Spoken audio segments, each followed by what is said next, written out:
Hello guys, so today kasi namang palad meron po tayo namatay na isang buried na female natin ng ARC. So na-post ko to yun nga, sa kinasamang palad namatay siya. So ngayon naisipan ko siyang i-incubate gamit tong maliit na to. Gagawa sana ako ng incubator, yung parang tube, kaso kulang tayo sa oras, so ganito na lang gagawin natin. So nag-ready ako ng paglalagay natin. Ito yung gagawin natin na incubator.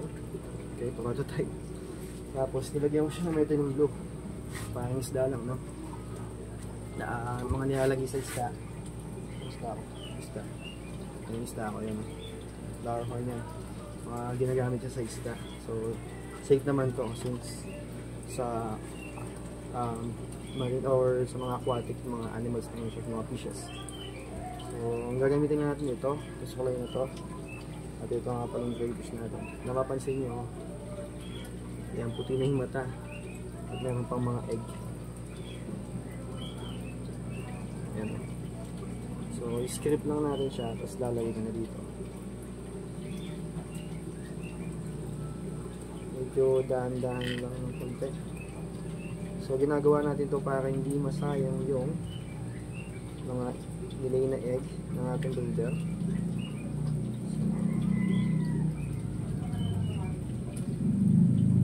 Dahan-dahan lang na hindi mapisa yung mga egg. So, sayang naman kasi diba kung maiiwan lang sila dito kasama mamatay. Sana masurvive. Kaya lang natin to. So, hindi po ako expert first time ko itong gagawin.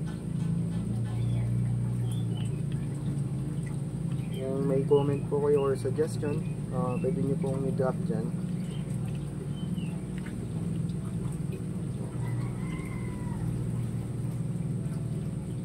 So far, goods naman. Nakukuha naman natin sila.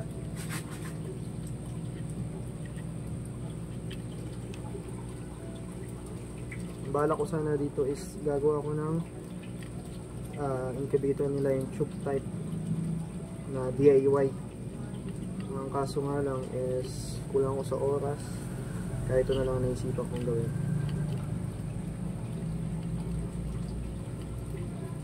So sana yan mag-survive yung mga yan.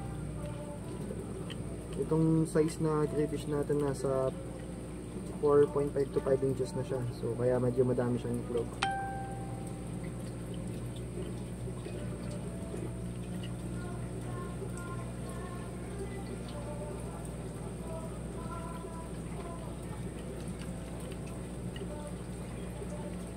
Konti na lang.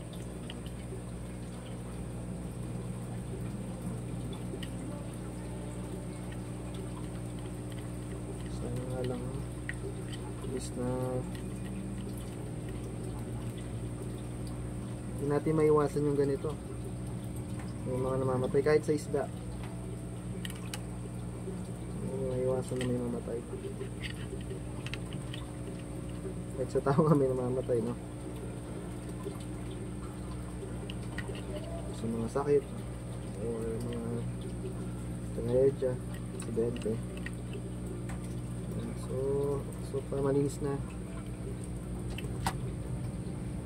Ngayon lang dito ng konti. Ayan.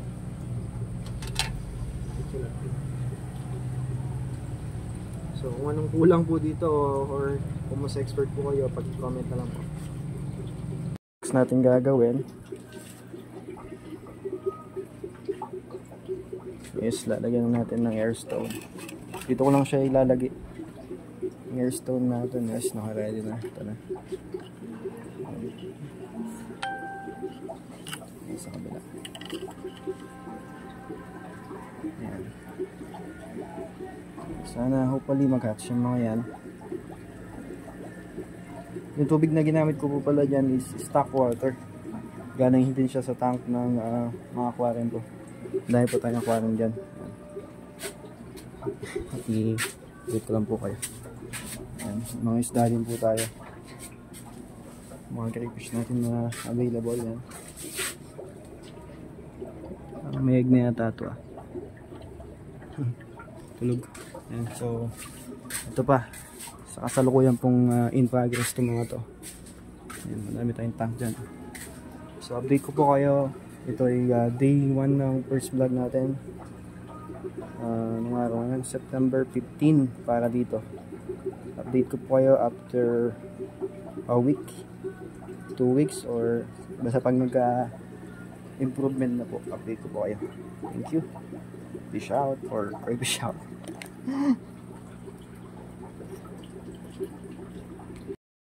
Alright, so ayan, meron tayong available na trio. Bagong harvest yan, nalalaki mga bossing, oh.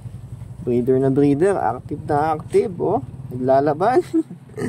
Ayan, oh, yun yun, oh. Babae yan, ha. Sige nyo, laki, oh. Pwede na mag-breed to. So sa mga gusto pong mag-avail, just PM po Shih Cat or Shih Aquatic. Ayan. PM lang po kayo.